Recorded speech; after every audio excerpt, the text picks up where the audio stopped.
Well, hello everybody. Welcome. Oops, I think that volume's a little too hot. How are you, everybody? Welcome back to my channel. Welcome back to this episode on this beautiful Tuesday morning. It's almost noon, right? 2 minutes before noon. Trying to come on here noon every day, Monday through Friday, to bring you Gosa right there, talking about the happiness curve and how to be happy at midlife.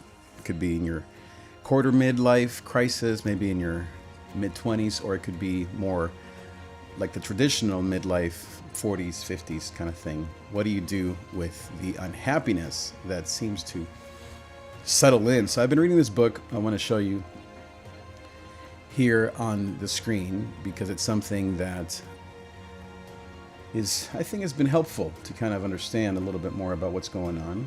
And it's called The Happiness Curve by Jonathan Rauch. I read that a couple of months ago. Why life gets better after midlife. And you see the curve there in the middle. I hope you can see that. There it is. And that really is the curve that basically shows that things do get better after midlife. And your midlife could be, as I said, a quarter life midlife.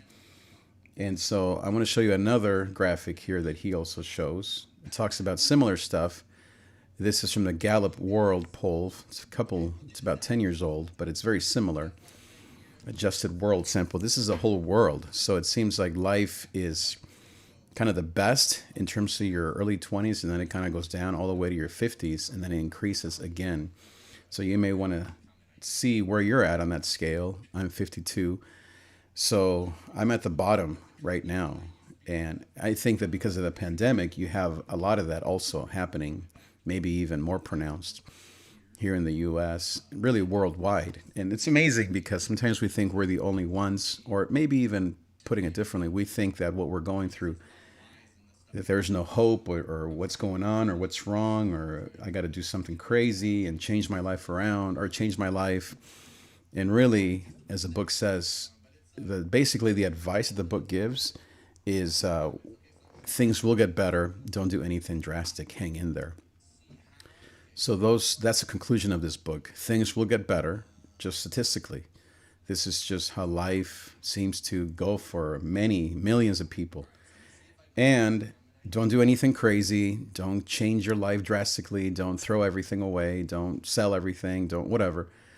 Maybe do a few things that might get you moving in the right direction and hang in there. Things will get better. And sometimes, depending on personality, I have this one YouTube guy that I follow. He's radically changing everything at midlife. I think he's just turned 50. And he's selling everything and destroying his life. You could say blowing up his life. And I must say, it looks fun. Like, wow, he has 2 adult kids. He's not married. He was in a relationship. He left that. He got into another relationship, left that. Now he's selling everything and moving to the mountains of Washington to basically live off the earth, blah, blah, blah, in 2 years, as he says. The part that seems attractive, especially to someone like me who's so calculated and fearful, is to not be afraid of change and to imagine if my beautiful wife and our kids, we got into a camper and just left everything and became overland geeks like he's doing. That's the name of his channel. But on the other hand, I look at what he's doing and I think, wow, that sure is a lot of blowing up of your life, not just because, at this stage of life. I wonder if he saw this curve. Now, he might say, well, I got to get there on my own. How's this going to happen magically? No. And that's part of it. Is now I have another image that I want to show you, another graphic that also I think can be very helpful. So I'm going to look it up. It's actually a drawing. It's a painting of 4 scenes, and I forget the name of the painter, but it's so beautiful. I actually have it on my Instagram if you want to go to my Instagram at David Trigg. But I think, is it called, let me see here if I can find a little bit of what I'm talking about here. Okay, let's see if I can find it here. Maybe it's called Stages of Life, maybe Seasons of Life. Seasons of Life. It's really amazing. I found it to be very, very true, very, very precise, very accurate. So, let's see, where is that? I'm just going to show you here what I'm looking at, but none of these are really. Okay, here they are. The Voyage of Life. Yes, of course. The Voyage of Life. So this here, this is just one of the four images. What's his name? Let's see. Doesn't say there what the name of Thomas. Yeah, Thomas Cole. Okay. So here are the four images of life. And so I'm going to make these bigger, of course. This is childhood. And then he has youth or strength. And then he has midlife. No, that's not midlife. That's midlife. I'll go through these there in a second. And this is basically afterlife. Not death, but kind of what happens after midlife. He calls it old age, which I think is accurate. So he starts with, that's him, Thomas Kane, I believe, right? Yes, Cole, excuse me, Thomas Cole. So this is called childhood. And so look at the detail on here. Let me make this bigger if I can. If I can. Okay, let's see. There it is, a little bit bigger. So you see God, an angel, portrayed as an angel, behind the child, holding on to, as you see there, the, what's that called? The something of the boat, what steers the boat? The, what's the name of that? I don't know. The something of the boat, steering the boat. Basically, God is in control, and you're looking forward to life. And look at the angel above. It has a time clock or a sand clock up there, an hourglass, and the angels in front are holding time in their hand, and you have all the time in the world. It's just the beginning of life. Everything is hopeful, still waters, nothing above except clear skies. And that really is, look at this, what youth or adolescence or childhood looks like, right? So you may have a child right now, a grandson, a granddaughter, and this is how they're viewing life. And this is what's beautiful about this season of life. Then you go to adolescence, as he calls it. Here we go. Let's see here. Make this bigger. So this is called adolescence, I believe. And so notice the strength here of the young person. Now the angel still has the hourglass in front of, or holding the hourglass. But now it's the young man or young woman who's who's steering the boat. So this is adolescence. This is youth. This is strength. God or the angel here is still looking, but it's no longer steering the boat. The angel is still nearby, but no longer in the boat. Isn't that interesting? And life is beautiful. And the young person, young man, still waters, is looking forward to the castle, to achieving the castle, to live in the castle. Looking forward with hope and strength and still waters and a lot of hope, not a lot of uncertainty, not a lot of craziness per se. You see a little bit down here in the bottom of some turbulent waters, a little bit. And you could say that maybe young people are going through maybe the next stage in the middle of this, maybe because of this pandemic, because of social media. They don't feel perhaps as hopeful, and yet this is still what's going on. Now, you get to the stage where I am, and maybe if you are in your 40s or 50s, this is what we're experiencing. And let's see here, where is it? It's right here. This is the third stage, which is called midlife. Make this bigger. And this is pretty funny because now the man, the woman, with a beard, no beer belly, I guess, or dad bod, but obviously older. Now, look at where is God? Nowhere to be found. Way up here, let's see. Way up there in the distance, behind the man, turbulent waters. Look at those waters. Wow, like death and just destruction and despair. And that's what's coming up, and that's what's in front. And basically, he's going down fast, and he's looking up. He's not even holding on to the boat anymore, and he's not steering the boat with the helm or whatever that's called, the steering of the boat. He's on his knees. She's on his knees pleading. And what's above? Is God there? No. God is behind. And yet he's still there. He's just way up there. He seems like he's so far in the distance. And all he sees above is demons. Look at that darkness. And look at those evil eyes right there. Like evil eyes, demons, despair, darkness. And he's not talking to them. He's pleading because that's what he sees. And see all the colors? Where all the flowers are gone, all the beautiful still waters, the greenery is all gone. And yet way out there in the distance, way out here on the right, you can see a little bit of still waters coming forward. and talk about relevant, how this is exactly how I and many of us feel in this stage of life. Is like, where are you, Lord? What the heck am I doing? This is not looking good. I see darkness. Where are you? And yet, still waters are coming. And so, and then you have the last stage, which he calls old age.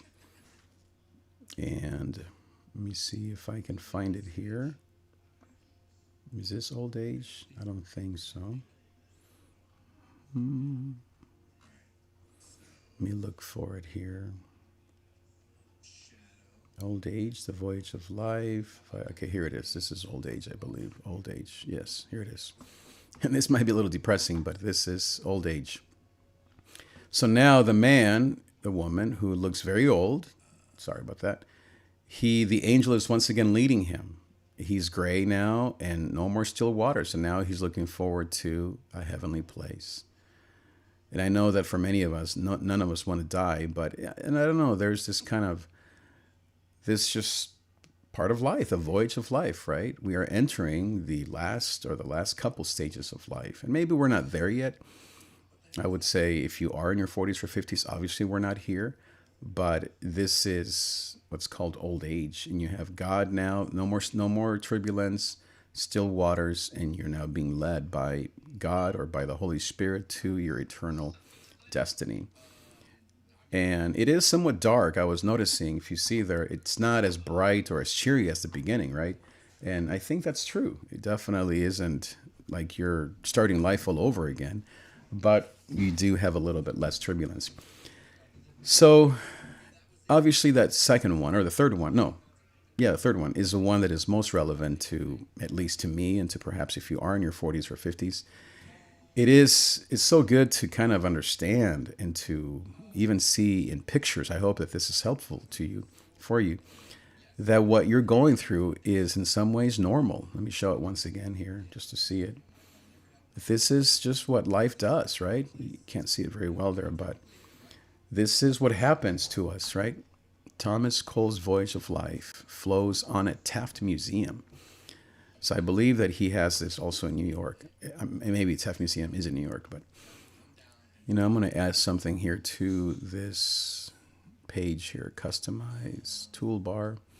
I want to add a zoom feature here to this, which I thought I had, but I guess not. So I'm going to get rid of this. And what else should I add here? I guess that's it for now. Is there a home? No, there's no home. So I want to add home here. And print. Always, actually, I never use print that way. So I think we'll just leave it at that. Okay, so anyway, so now we can zoom here. So there we go. So this is what it looks like, right? So here it is in the manhood painting. This is called manhood or womanhood.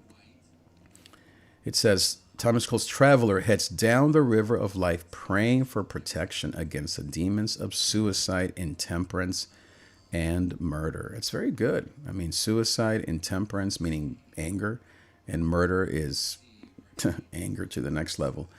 I like that those are the three things. I had never read that before. Those are the three things that are, I guess, part of what he wrote about this.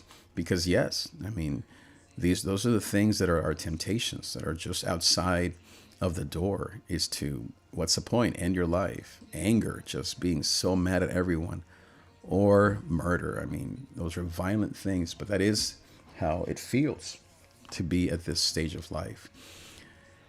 And we don't want that, obviously. We want to have perspective and hope. But as I said, it's not something you just kind of do and you just kind of have and you just sort of snap your fingers and boom, there you are.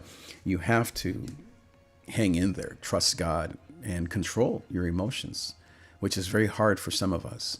You have to stay cool, calm, and collected, even though you don't know where this is headed, or maybe you do know where it's headed. Back to that image there. Let's see if I can find a better one. Maybe this one here. Yeah, this seems to be a little better. Nope, that's too small. Okay, there it is. Let me show you this again. Even though, yeah, I mean, it doesn't look good, right? When you're, no, actually, it's not complete. Let me show you another one here that is a little more. Wikipedia, good old Wikipedia. That seems to be the best one. Here we go. Okay. Yeah, it doesn't look good, right? You think, man, this is not looking good. Like, where are you, Lord? And look at all this water coming up and all this destruction. Or you see it there, these rocks, right? And he's pleading, but above he sees the three demons. I didn't know that. Yeah, suicide, intemperance, anger, and violence. Wow. And see, it's like they're holding a cup, right? I think this one's holding like a cup, like maybe offering that to him. That's exactly what it feels like. Like the devil is offering you all these things, and yet God, it seems like he's so far away. See how he's up there, way behind him? He's still God. He's still in light and shining armor. He's dressed in light, but he can't see it. See, he can't even see it. And yet, what's the reality? Still waters are coming. Still waters. You can see a little bit way there in the distance. Still waters. Once he gets through this, which he will, and you and I, and it will be turbulent, but look, still waters are up there coming. And that's what I've been thinking about in my own life. And also I coach, of course, a lot of young people, especially as they're going through some version of this midlife, quarter life crisis, that it does get better, and that you have to try to avoid doing crazy things that will ruin your life, and to hang in there and to realize that you're not alone, that this is a part of life. And let me show this graphic again, that really, to me at least, maybe it's just I like data and facts. This graphic right here kind of helps to know that this is kind of what it looks like. And is that amazing that it looks like here, like in your 70s and 80s, life gets even better? Is that because you're in heaven? I don't think so. Obviously, you have illness and you have disease and you have, but I think in terms of purpose and maybe getting rid of some of the angst of your 20s and 50s, I guess, maybe that's gone. I mean, I see that in my mom. My mom is in her 70s now, and she's never been happier. Just truly never been happier. I admire her. I love her. She's an example to me every day. And that's where Rochelle and I want to be. We're both, Rochelle and I, in these kind of late 40s, early 50s. Let's just call it 50 at midlife, right at 50. And we're at the lowest. I mean, it doesn't get any lower than that. And it's true. It could be health. It could be money. For us, it's job stuff. It could be family. I don't know. It might be all those things for you. And you have to hang in there. You have to wait it out. That's really what the book says. This book right here, The Happiness Curve by Jonathan Rauch. In case you want to pick it up, it's a great book. A genuine, helpful guidebook to life. The Happiness Curve. Why life gets better after midlife. Essential reading. And so it's just stuff from the Harvard Medical School. It's wonderful. I know right now, you and I and others might think, man, I don't see how life's going to get better. You might even think, no way, it's going to get worse. My disease, my Alzheimer's, my blood pressure, my weight, my money, it's all going downhill. But look, it's not. It's getting better. Things are improving. And you have to obviously do the work. We have to trust God. We have to not despair. It's just not easy. But especially right now with all this virus stuff and mosquitoes, I almost got it. Man, talk about mosquitoes, right? All this rain. But even before the rain, whew. But, and yeah, if I want to lose weight, I have to work out. This curve is not going to just naturally make me look better, right? But you have to just wait this out. Trust the Lord. Hang in there. Hang on to God. You might be at 30, 40, you might be at 60, and you might think, well, life isn't getting better for me. Well, look to the things that are. Look to the things that are bringing you joy. Look to the things that they may be signs of what's coming ahead. And so I find that, at least, I mean, I've never been here, obviously, before, but it seems like those are the things, even though there's pain in the night, what do we say here? Ghost that comes in the morning. Those things that seem to give you joy, those might be the seeds, the seedlings to the future and to where you need to be. Listen to that. Talk to your family. Pray. Ask the Holy Spirit. If you need a coach, someone that you can talk to, you can go to the link at the bottom of this video, davidtrigg.com/coaching. I have a monthly membership or a weekly program that you can be a part of, where we can discuss some of these issues and help you understand yourself better, as I am doing it myself. Okay, well, thanks so much, everybody. Thanks for being here, and I will see you next time. Bye-bye.